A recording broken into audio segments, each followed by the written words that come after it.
Well, welcome. My name is Pete Behrens, and you are attending the 2020-21 Fall-Winter Practice Program webinar. We've got a fun little show for you today. So I encourage you, there's a couple of ways you can engage in this.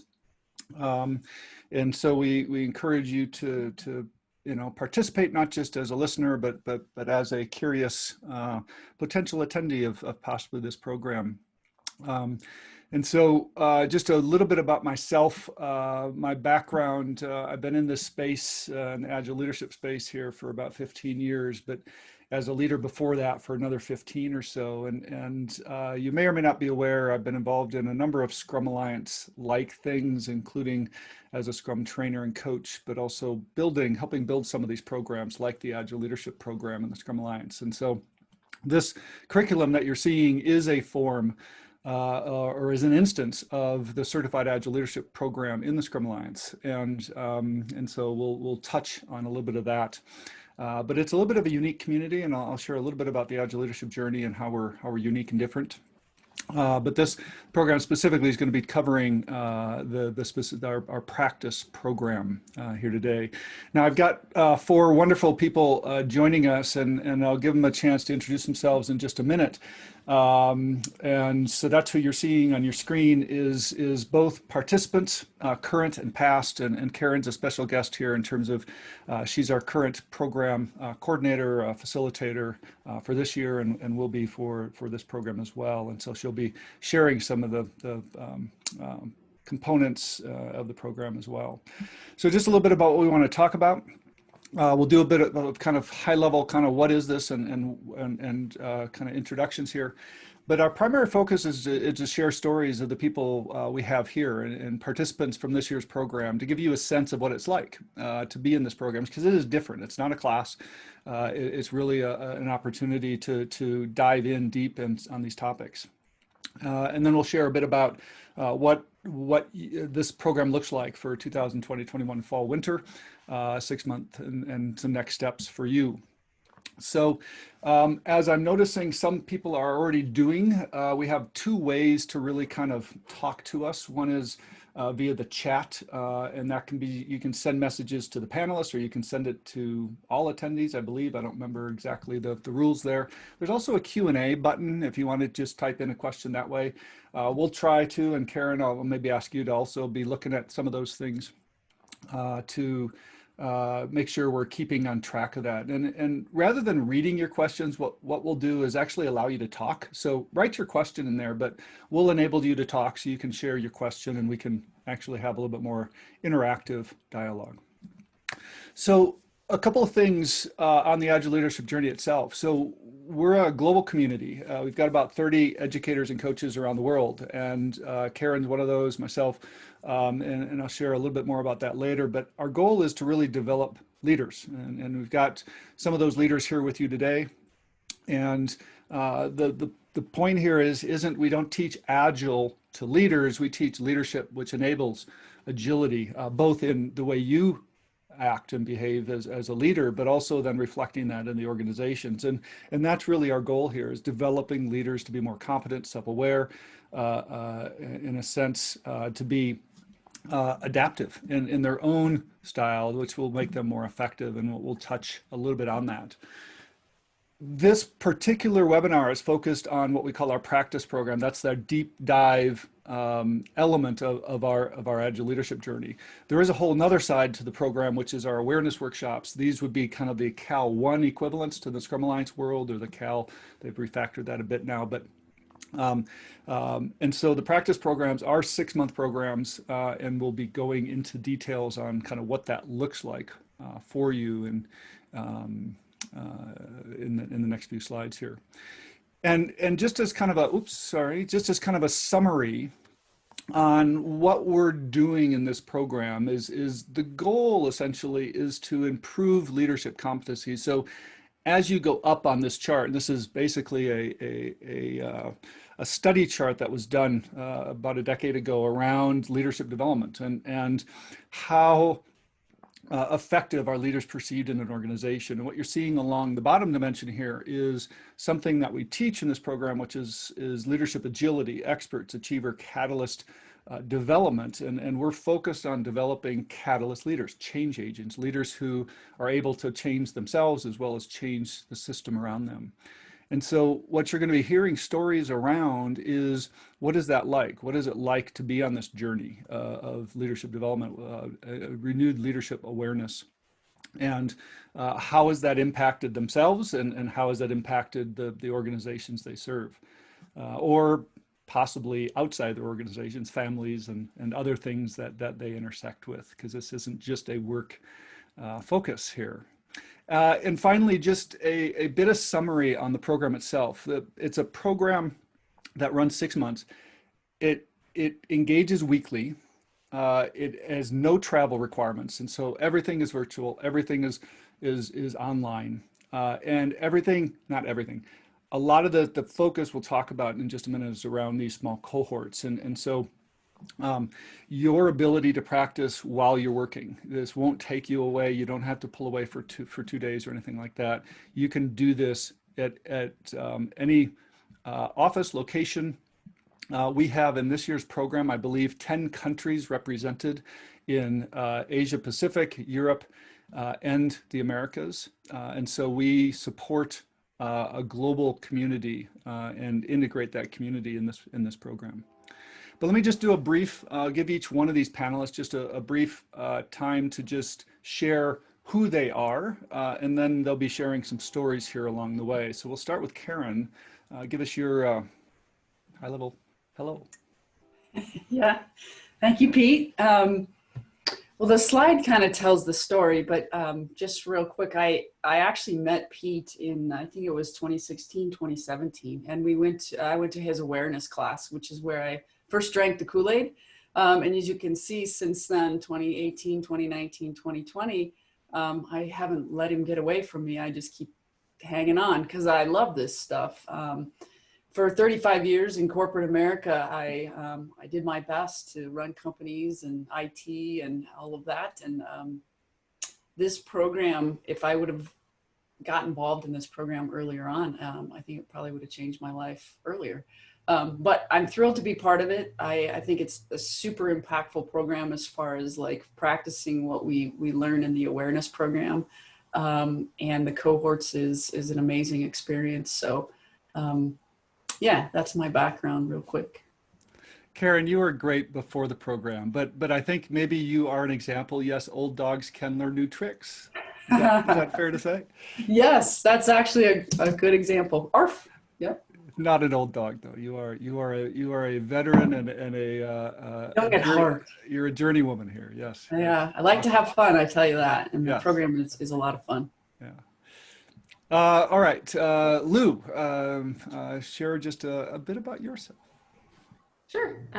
Yeah, I started working with, the background is a little bit of interesting world's area sales analysis and corporate planning and wine and spirit sales for a long time. And actually, believe it or not, I actually got sick of selling alcohol. So I moved into IT because it sounded like fun. So a little bit different of a switch. And when I joined SMC, we were right on the beginning of starting our Agile journey, and it's been so much fun ever since. Our leadership team has taken several courses, and we found Pete and loved it, so we've kept with it. And actually, a little bit of background: in 2019, last year, I was in the program, and due to some unforeseen personal circumstances, I actually utilize the ripcord option that Pete offers, and because I was just not fully engaged in it and wasn't getting the full benefit of the program. So he graciously let me pull that ripcord and come back fully engaged and energized and ready to go. So I'm glad I did that, because coming back this year, it's been a lot of fun.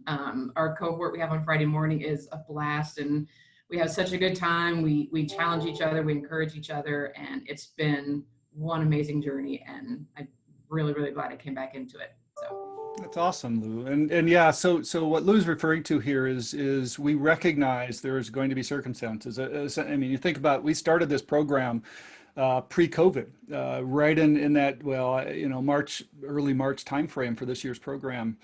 And who knew what was going to happen? And in this case, in 2019, a year ago, Lou was in a situation, more personal challenges, and so yeah, we pull out, join in, and I would say Lou's been one of our biggest rebound participants, and really loving to see her stories and development. So thanks, Lou, for doing that. Josh, your soapbox. Yeah, hi.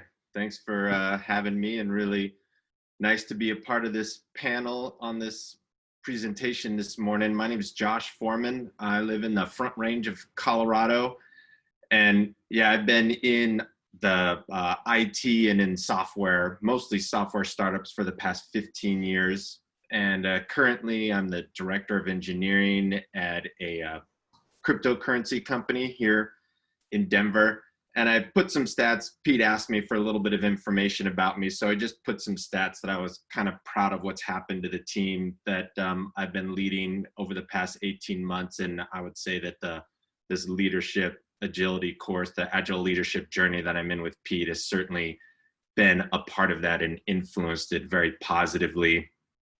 So we've just, I had to do a necessary RIF 18 months ago, and then had to reorg because we couldn't really support our team just couldn't do what we needed to do with a 30% reduction in force is what I had to do. And I was still able to reduce costs, put out 2 new products with a great team. I should say it was definitely a team effort. And this course has really helped me make it a team effort, is what I would say. That whole move towards the catalyst leader makes the decisions you make in running an organization much more of a we than an I. And then since I've joined this program, I also started a relational coaching for engineers practice, where I have a methodology where I help individual engineers can advance their careers, where their issues are not technical issues, but where the issues are rooted in their working relationships. And this program's been very beneficial with helping with those one-on-one conversations as well. So glad to be here. Awesome. And I think this is where we have to have the disclaimer: past performance will not guarantee future returns. So we are not guaranteeing everybody's going to be able to hit these types of returns, but we're proud of Josh and his rebounding at his organization. And we'll hear a little bit more about some of his personal challenges, not personal, but his individual leadership challenges and how going through some of that a little bit. Josh, it looks like maybe I changed your field from cryptocurrency to cybersecurity. So yeah, it looks like you did. That's right. Yeah, that was a little bit of a miss. That's all right. Apologize for that. Let's see. And then finally, Raj. Good morning, good afternoon, good evening, everyone. Thank you so much. I'm so excited to be part of this session. I really don't want to say panelist, because I'm here to learn more from you than I will share. A brief about me: 23 years of IT and consulting experience, spending good time actually doing agile transformations, right? From IBM to PwC to BCG, along with UST now. I always felt like there was something missing, right? So you go in, you do the agile transformations, you do the scaling, you adopt one of the frameworks. So a couple of years back, I took a class, a learning awareness class from Pete, and I thought, bingo, why didn't I meet Pete before, right? The course was just amazing. I took that back to my organization.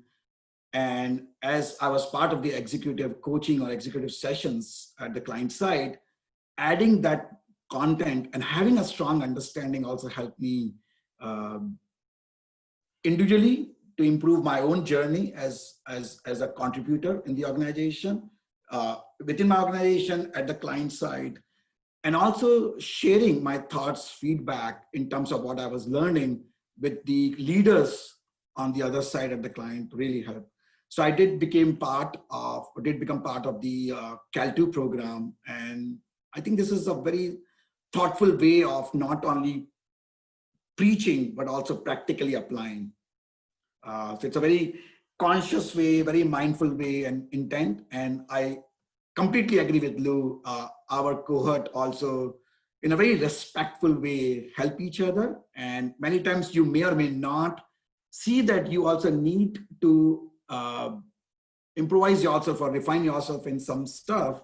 But when someone else says, you says, geez, I also need to do the same thing. And I hear the same thing from others. So it's a fantastic way of having a growth mindset, like-minded people coming together on Friday evening and learning from each other.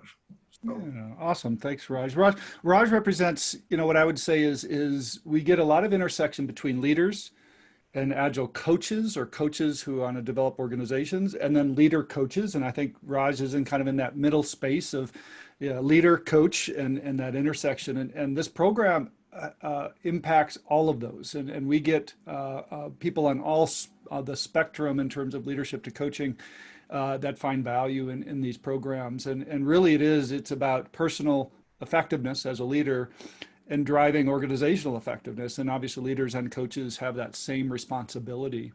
Raj is starting to get into one of the first things I want to just share a little bit and have you guys maybe share a couple of stories here. The concept of the cohort, and I've got a couple of pictures here.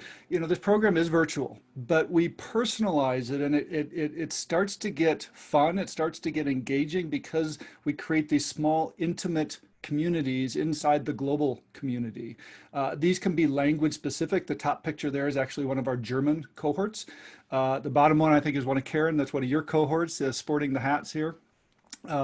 But what we do is we create intimacy through the cohort experience. And what Raj was illustrating here is this concept of not only learning through your guide, which all of these have an Agile Leadership Journey guide professionally facilitating them, but working with each other, holding each other accountable, supporting each other, providing each other coaching, cross-coaching, experience, practice, all of those things. And they meet weekly. And the guide community, we've got about 30 guides here globally now. The guide community is all kind of will be supporting you in a sense. You'll be identified with a specific guide, but others are available as are necessary through this program. So what I'd like to do is maybe just if anybody would like to share a story, Josh or Lou, around the cohort experience. Sure. Yeah, I'll share. Our cohort meets Friday mornings, and we've had a lot of fun. We've learned, different. And Karen can kind of back this up. We learn different vocabulary. It seems like every week we have different keywords, and we just have a lot of fun with that. And it's been really nice to end the week on that and start the weekend with that group. I really look forward to it because we've been able to challenge each other. Like Raj said, you learn from each other. You think, oh, why did I think of that? And you bring some challenges or issues or successes to that group, and just through little coaching with each other, and the one-on-ones inside of that cohort as well have been really, really beneficial. So it's been a lot of fun. Yeah, I'll add too that it's been a great part of the experience. It certainly wouldn't be the same program if it weren't for the cohorts and meeting with the cohorts every week. And in our group, we also have a lot of, I've had quite a few one-on-one meetings with some of my cohort co-participants, just because we want to dive in deeper on some things and get to know each other a little better. And so that's also been super valuable. And we've been helping each other with specific situations at work and helping each other gain learnings through the program with the content of the program as well. Very important part. Yeah, I just want to jump in +1 on what you just said, Josh. One of I think the key things we're learning too is that it's a practice program, right? So we're practicing all week long, like our cohorts meet on Fridays, but the intent is that you're practicing one of your leadership practices at work, and then you're able to bring the successes and the challenges to the cohort and really work together, sort of swarm around the situation, yeah. Which makes the program super impactful and what I would say very different than anything I know I've experienced. So And one of the benefits too is not just like you might hear that and think, oh, you kind of get some focus from other people to help your learning, but just as much as that is how much you get to practice being a coach in the cohorts, right? Because someone else has a challenge, everybody is kind of participating in coaching them and trying not to just maybe give opinions, but practice some of those catalyst conversation points. And that's just a super empowering part of the program. Awesome.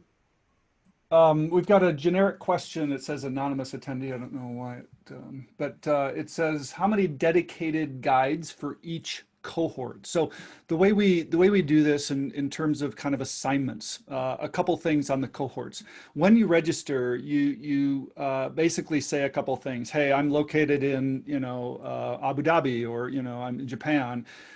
This is my time zone, preferred time zone, and you even maybe identify some preferred times a day. Do you want to do mornings? Do you want to do evenings? Do you want to do afternoons? And what we do is we gather all that data. We try to create cohorts where you're going to be in a sweet spot to meet. And so this might be on a Friday versus a Monday versus a Wednesday. And so you choose time of day, you choose the weekday. It's not a perfect match, but we essentially build a rhythm for you. So you've got one that, Karen's doing. It's a Friday afternoon for most of the participants. They grab a beer and it becomes a bit social and collaborative and learning. But each one of the cohorts has one guide. It's the primary principal guide for that program.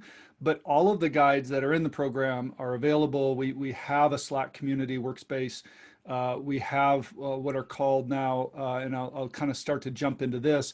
We do what are called global sessions. So this year, I think I led most of those. I think next year we'll start to bring some other guides into leading some of these. These are sessions where all cohorts get together and we share some things. Hey, what's going on in different cohorts? This cohort's having a lot of fun. This is what they're doing.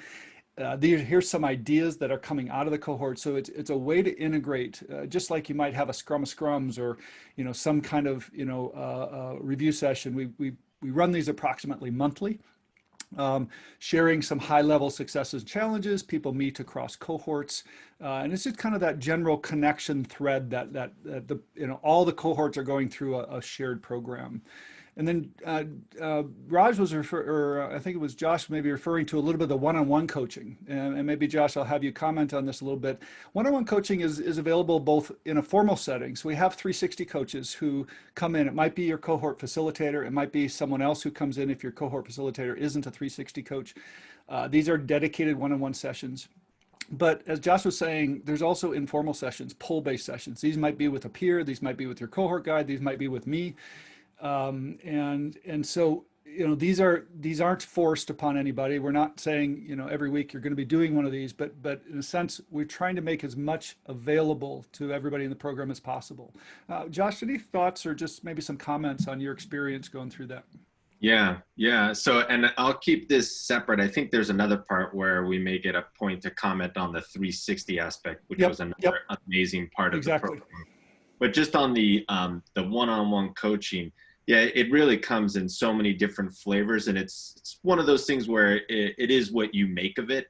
There's a lot available. So I've had one-on-one coaching with my cohort guide, with my 360 guide, with a couple of the participants in my cohort, with Pete, and they've all been really helpful. I went through a pretty big transition during the program where my boss was fired and wound up removing a layer of management from the company, and just talking through that with Pete and with Randy and with my cohort was super helpful. So you combine the cohort sessions themselves with all the one-on-one coaching that was available. And I just felt like I was really supported going through this big transition and came out a lot stronger at the Awesome.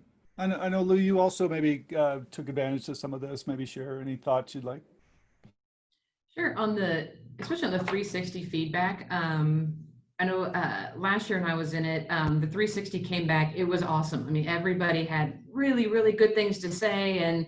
And partly that was my fault. I didn't ask. I just sent it out. And didn't really emphasize the need for honest feedback. So when the feedback came back, it was absolutely fantastic. It was sweet. Everybody had such nice things to say because they didn't want to hurt my feelings. And I was really disappointed because I can't really grow from that. Well, it was fun to hear, you know, you can't really grow from that. So this year came back with that different mindset, utilizing some of the skills and information learned last year, really emphasize, hey, please, I need constructive, honest feedback on this. And it came back really, really great. I was able to pick out some things. And one of the most, I guess, the most poignant pieces of feedback I got, it sounds silly at first. I know Karen and I had a good laugh about this because one of the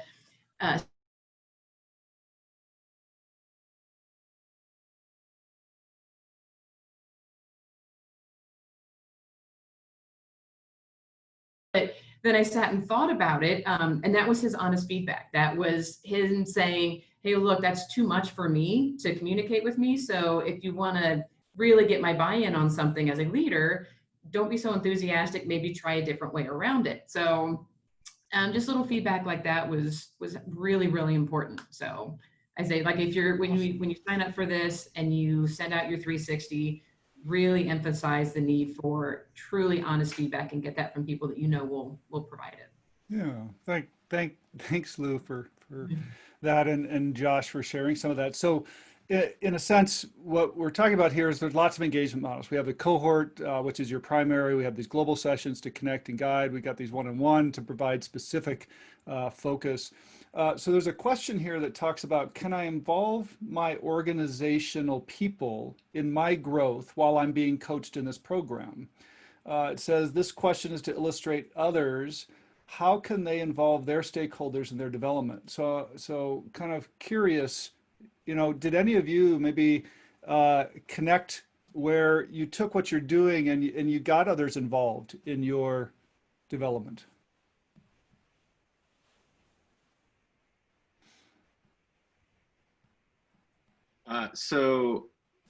Oh, Raj, go ahead. Go, please. No, please go ahead, Josh, and I can follow you. It was just quickly, when I got that 360 back, after you do some self-assessment and you look at it with a coach, you are encouraged to share certain parts of it with the people who filled it out. And I certainly did do that and use that almost as an excuse to change my behavior, right? You know, like, hey, you know, I got this feedback, so I'm going to start this, you know, let me know how that is, you know, how you perceive that coming from me. And it gave me a little bit more boldness to try something new by being able to I got all this feedback and tell people about it.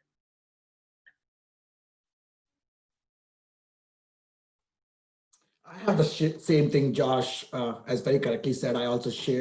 I learned from my team actually on the 360, and I was very open in terms of the work-life balance I was looking for. I shared the do lead coach model, whereby, you know, not only I, but also requested other team leaders to put together their list of activities and think about enabling others within the organization. Sometimes we just pick up things and say yes for everything and then try to run with it. And sometimes we are successful and at times we're not successful. And I think that became a really good forum for me to say that, you know what, I'm doing this Cal2 program. I got your feedback. I love it. Thanks for sharing. This is the next step I'm taking and I need your help. And I think that not only is helping me, I should say, I'm on my own journey right now, but also other people also started seeing this do lead coach thing. And now they're much more open when I say, hey, can anyone pick up? And they say, yep, I know we need to help you as part of our working agreement or norms we do on a weekly basis. So I think it's pretty cool. Yeah, one of the characteristics here, what we're talking about is leadership development and a leadership 360 focused on a specific maturity model. And most 360s, by the way, are skills assessments. Hey, are you a good communicator? Do you reach out to people? Are you empowering people? What this is really doing is actually poking in on your mindset. How do you think?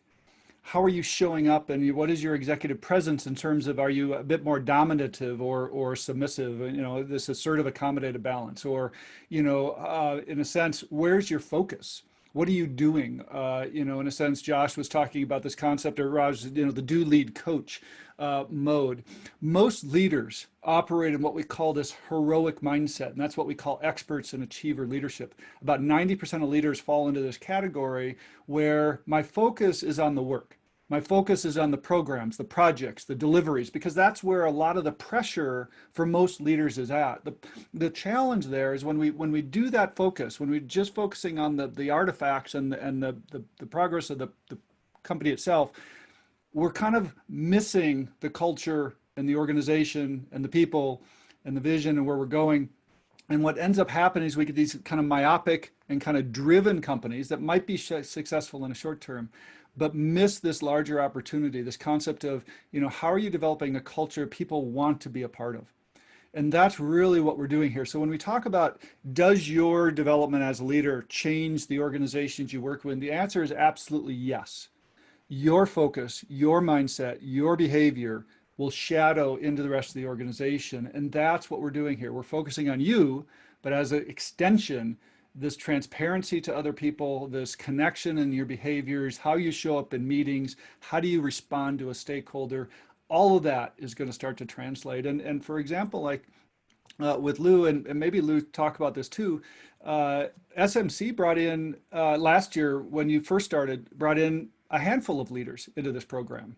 And so that's another thing you can do is bring in multiple leaders and kind of multiply that impact. Any thoughts on that, Lou, to share? Yeah, that was actually kind of neat. We had, I think, we had like 8 or 9 from SMC in that program, from our leadership group join.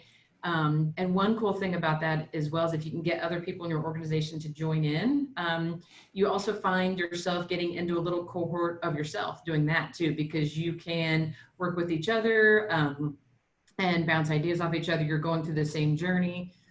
So that was really helpful as well. So we could work together, talk to each other. We've kind of mentored each other as well. So that was kind of a neat little side effect of that as well. So yeah. Thanks for sharing that, Lou. So yeah, the formal 360, you go through a 360 process, you'll get your assessment. We also have a number of smaller types of assessments along the way. One is what we call this power style assessment, where we're starting to get at, well, how do you show up in a sense? And all leaders have a bias in what we call either more of assertive power style. That's like, I tell you what I think, I'm not afraid of conflict, I'll challenge you. I'll probably say what I'm thinking. I have opinions. But we also have the accommodative spectrum, and the accommodative spectrum is a lot around, well, I wait, I'm patient, I ask questions, I'm curious. Maybe I'm quiet sometimes, or maybe I speak last. And the myth and I think even in the Agile space is that to be effective Agile leader, you need to go from being that assertive, I'll say a-hole, to that accommodative servant leader. What do you need? What do you want? And in fact, that's wrong. What we actually find in research and what we actually find in effective leadership is the balance. Is that when we grow from expert achiever to catalyst, we start to increase our ability to do both. One example of that, Josh, and I know we had some conversations around, your style and the fact that you probably had bias on the accommodative spectrum, and your situation required a little bit more of that assertiveness. Mind sharing any thoughts about kind of your journey through that? Yeah, this is definitely a big moment for me early in the program. We hadn't even gotten to the 360 report, which was probably the biggest impact, but this was really important for me, that I'd certainly had identified that my power style leans towards accommodative, and started working to set up some one-on-one sessions with Pete to start talking about that.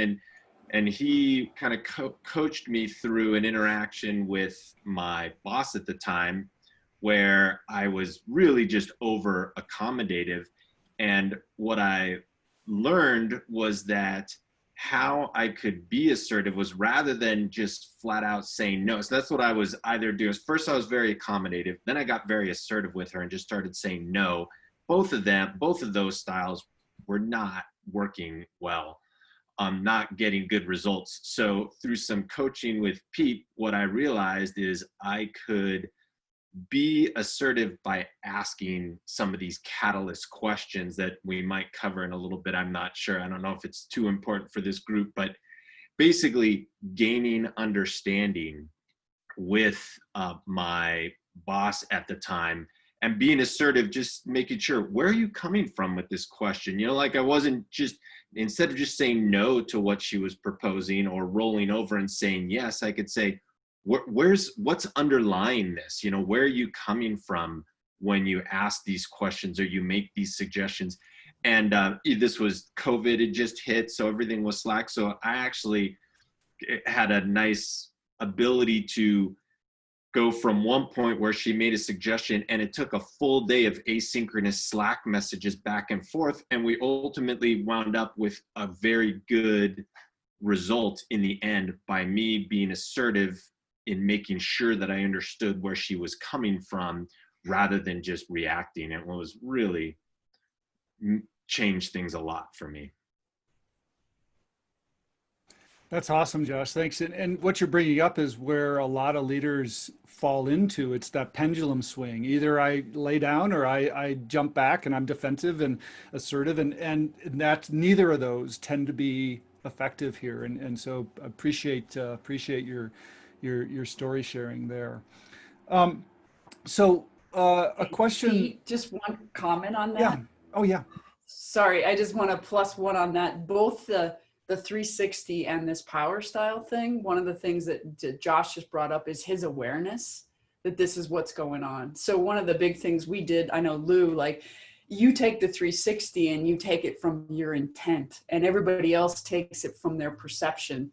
And the cool thing about the program is it really helps us see, are those aligned or are there gaps? And then how do we work on aligning people's perception, because that's reality. And so it's the same with this power style. So it sounds like, Josh, you really had the awareness of, hey, guess what? I'm a little bit accommodative and now I need to potentially be assertive. And that's what's going to help me be successful in this situation. So anyway, I just wanted to bring that up because it aligns to both of those tools. Yeah, thanks, Karen. And thanks for being assertive, Karen, and jumping in there. We call Karen I call Karen the bulldog. She's able to push back on me and challenge me, and I appreciate that. But there are a number of tools, and what we do is we don't just teach theory. We don't just teach, oh, think about this, and this is how we teach practices, and all of them have been referring to not only the concept of applying this in your work, but also specific techniques that you get to apply again and again and again.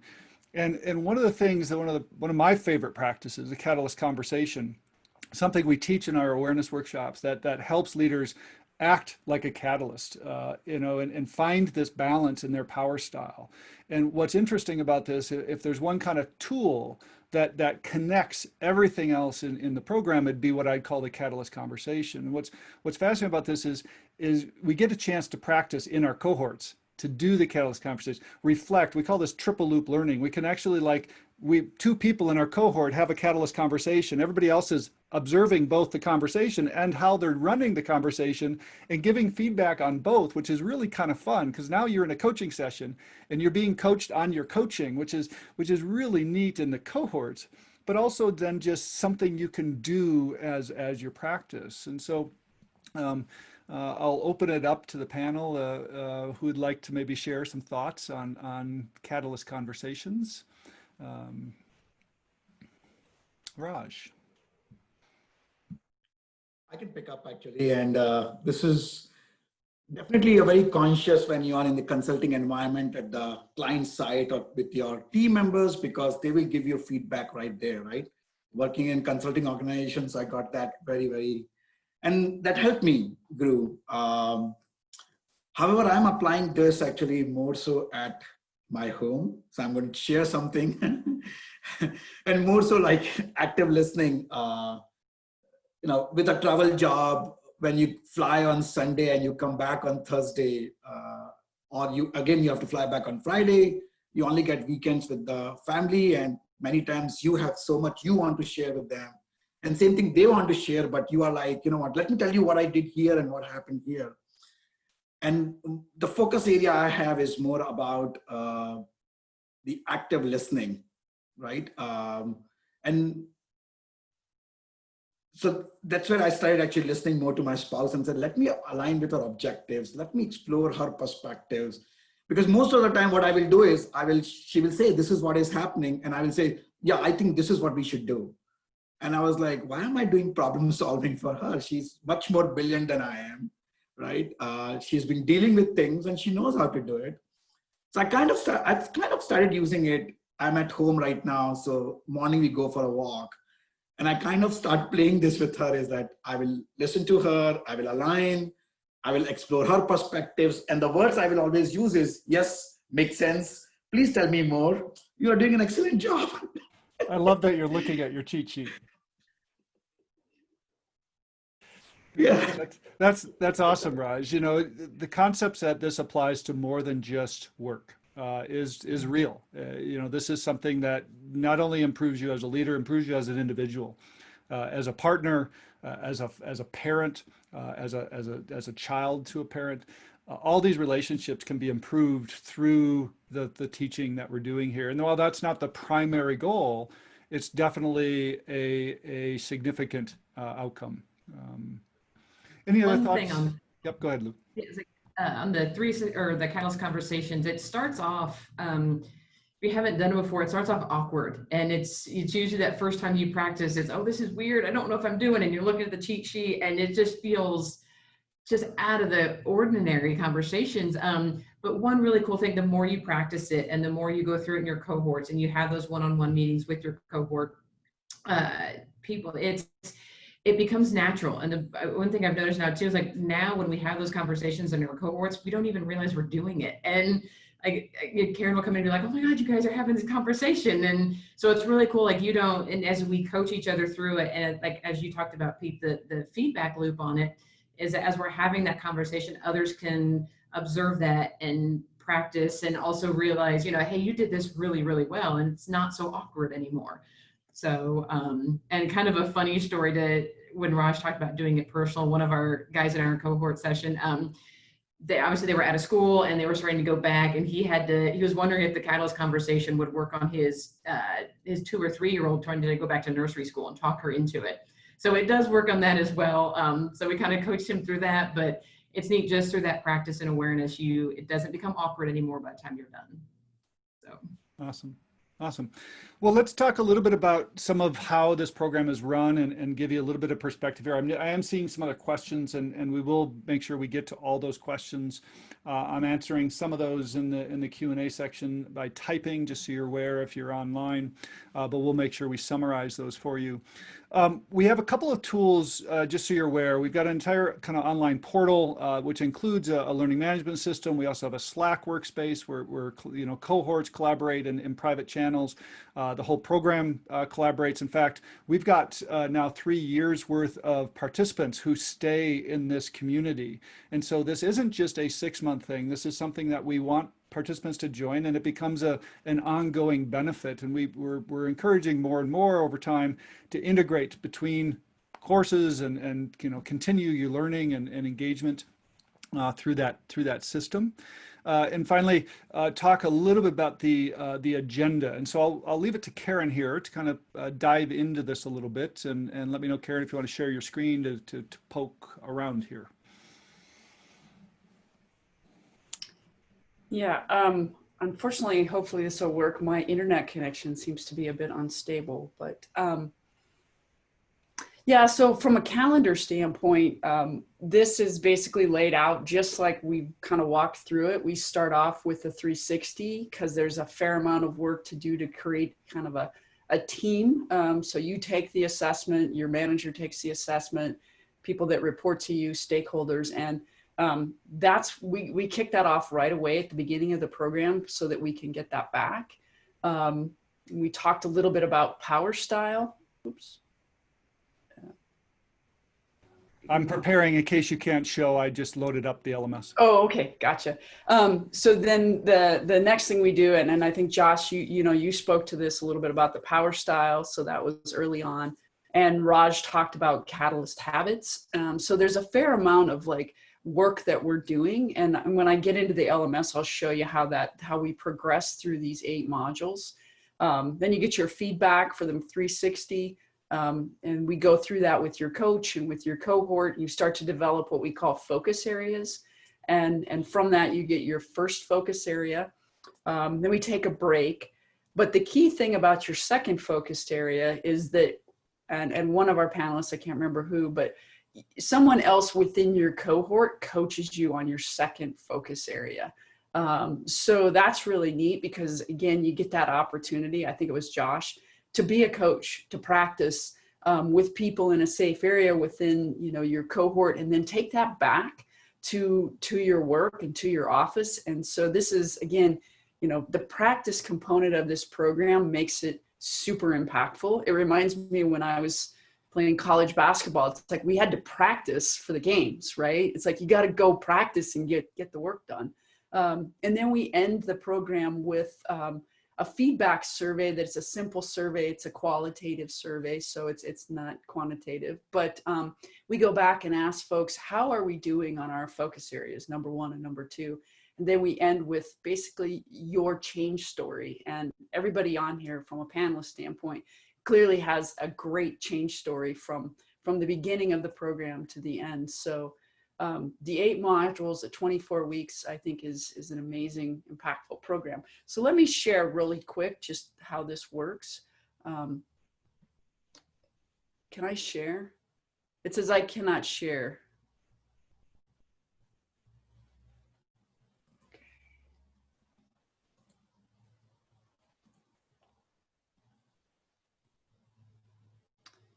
Sorry, Karen. I'll just share since I don't want to work on the technical side of it.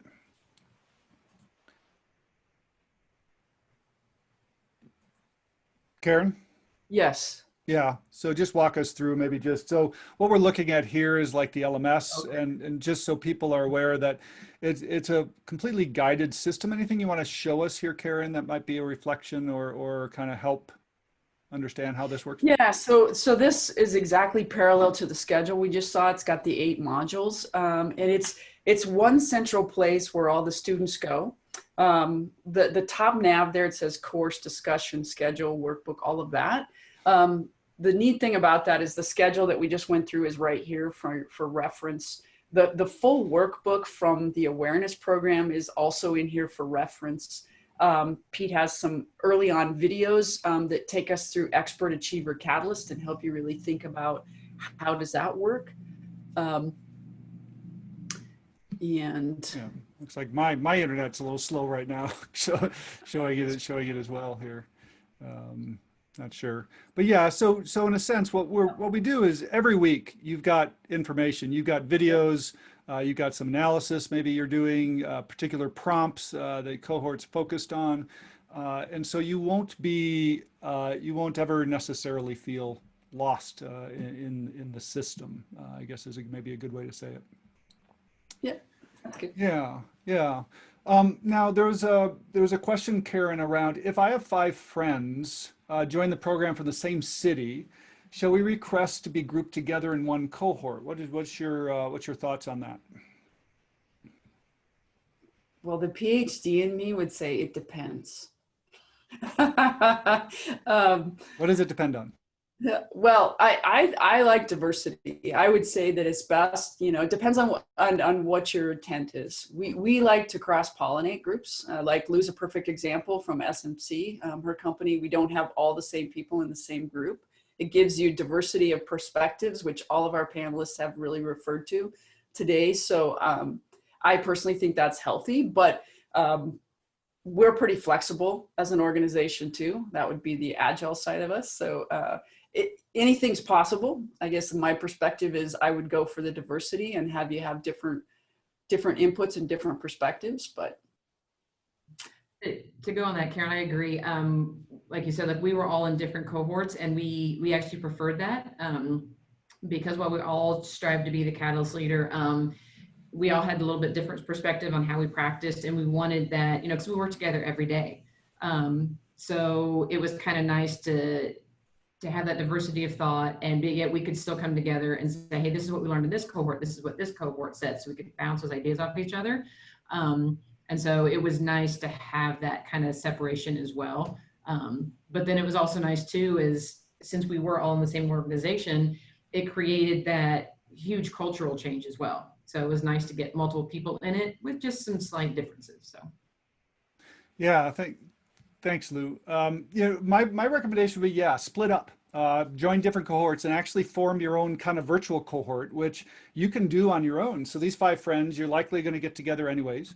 So in a sense, take what each one's learning in different cohorts and help each other in a secondary function, just as Lou and SMC did. In fact, sometimes we find that when you put people that are too close together, too related either in the same company or friends, there's not as much depth going into, because you're in a sense too comfortable with each other. And so I might encourage you to diversify there a little bit. A couple things with regard to prerequisites. So to join the practice program, you will have had to attend one of our awareness workshops or Cal 1 equivalents. And just to share that, the Cal 1 equivalent, if you've gone to another Cal educator, not part of the Agile Leadership Journey curriculum, we do allow you to come in. And I don't know if any of you in this group were part of that, but we had maybe 3 or 4 in our program this year who came from another program, join the program. We do provide you all the tools. We provide you all the background. We provide you all of our models. So we won't let you fall behind. You might be a little bit more catching up to do at the beginning, but everything's spoon-fed to you in a sense of the learning module. So don't be afraid joining this program from another Cal 1 program. But if you haven't had either of these, that will be a prerequisite. So either you'll have to get one of those this fall, join us next spring, or we do have some workshops available on the website that you can still join in August or very early September at the very outset to kind of get that awareness piece under your belt. This particular program comes with what we call our Practice Leader Certificate of the Agile Leadership Journey. It also applies to the Scrum Alliance Cal 2 credential, Certified Agile Leadership 2, which is a practice-oriented program in the Scrum Alliance. And so those are outcomes from this program. A couple other things. One is this program kicks off September 8th, so you got about a month to think about this and join us for this program. We only run 2 a year. We kick off 1 in the fall, we kick off 1 in the spring. So if you don't join now, basically your next opportunity for our program will be likely February, March 2021. And that will run again in the spring, summer timeframe, just as the program that they're in right now. So not much time to take action. And a little bit around some of the specifics here on cost. We are trying to be a little bit more cost sensitive. I think my participants here will notice it's cheaper than you paid. We're trying to bring some of those costs down to make it more accessible to more leaders. You might recognize, oh, this is expensive. But to be honest, there's a lot going on here in a sense of engagement, time, focus, intensity, the amount of professional coaching and development and connection you're getting through this program relative to a 2-day class. You're getting a tremendous amount more support. And so, per capita, per hour, per touch point, it's actually quite, I wouldn't say affordable, but quite competitive. The other thing is recognize that the price does go up in about a week. This is the early bird price. You got about 1 more week to take action on this price. Otherwise, it will go up because we have a lot more logistics to do in terms of cohort formation. And we're trying to get everybody kind of locked in here this last week. So let's see here. We had a question, does a new program start in March 2021? Yes, it does, Frank. Thanks for asking that. And I think we just answered it. There was a couple of questions on the 360 I just wanted to kind of make sure everybody's aware of. So there's a couple of detailed questions about, hey, what if I'm a coach and I'm transient and I don't have, people that maybe can fully know me, we do have a lot of experience with drawing 360s from your pools, whether you have a constant office. We've even had people change jobs in the middle of their 360 or at the early outset. So send us emails. We can talk specifically about your 360 and how that might be impacted. But we have a lot of experience with people in all sorts of that spectrum of jobs and coaching. Let's see here. I'll maybe close with benefits. There's a question here. May I ask the benefits of the program to the participants? Shall I become a better leader? Shall I have stronger competence as an influence to other leaders? I'll give you each maybe just a minute to do a closing statement. What do you see as your benefit of being in this program? Start with Lou. Yeah, so the benefits are amazing in it. I mean, you're going to become a better leader. You're going to become just more aware of what's going on around you, how to get people, what's the word? I guess just guide people down, through the practice and awareness of it. You're just going to come out a better leader, a better employee, someone who others can go to for guidance. So it's just all around. I know Pete, you kind of talked about the price. It's the sticker shock. Yeah, it looks a little bit high, but given the information you get in the curriculum, your cohorts, everything else, it's so inexpensive given what you walk away from it after that journey is done. So just through the journey through this program, it continues well after. Yeah, thanks, Lou. Appreciate that comment. Josh. Yeah, so I think Karen said it somewhere a little bit ago that the first thing you get is awareness, right? You just get, I mean, you send out this 360 to a dozen people or so, and you read what they say back to you. That forces you to gain awareness of what the people around you are thinking and how they look at you. And then with that awareness, you also get taught some very actionable steps of how you can take action in that awareness, right? So to take action while maintaining the awareness, that's just, I think, is a key piece. And then that makes you a better leader, a better employee. I think you're more respected. People turn to you more often and you become more trusted. Awesome. Thanks, Josh. Raj. That's the thing when you go last. Shall I just say plus Lou plus Josh? You have to change the sequence next time for me, Pete. So echo the same what Lou and Josh said. I think it's overall extremely beneficial, right? As an individual, I think professionally and also individually, I have become much more mindful, much more conscious, much more introspective. I have an intent that I really want to make sure that I am evolving in my journey and making progress. So not only I'm learning theory perspective, right? What does each of these concepts mean? But I'm also practically seeing how does it apply to me? And I also get an opportunity to apply it on a regular basis. And 6 months is a good time, right? Any habits you need to change. What I've read is it takes 21 days. For someone like me, it probably take 3 months or more, but 6 months is solid for me. And now I have in a mindset that I have to continuously evolve myself and be intentional. I love the way we chose 2 things, right? But as I'm evolving on that and making progress, now I can select one more thing to that piece and keep adding it. And now I have the tools. And I also have an amazing group of friends with whom we are vulnerable. And I can always ping them and say, hey, I again got stuck. Can I vent with you? And can you share your perspective? And I can do a catalyst conversations on either side.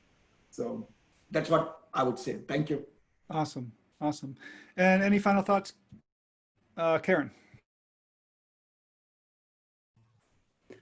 No. How about that? How about I think it's all great. Awesome. So so thank you everybody for joining the webinar. If you do have questions, I should have put it up here, but you can always email info@agileleadershipjourney.com. Go to the website. There's information there too. Let us know if you got any specific questions.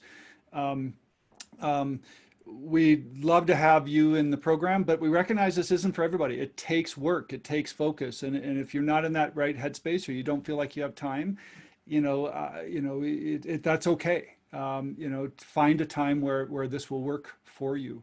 But I just want to say thank you to my panelists for joining us and sharing your stories today. I think you made this a great webinar. Thanks, Karen, for your continued leadership and support and guidance in this program. And thanks everybody for joining and listening and asking great questions. So everybody have a super day. Bye, everyone. Thank you. Thank you, everyone. Bye.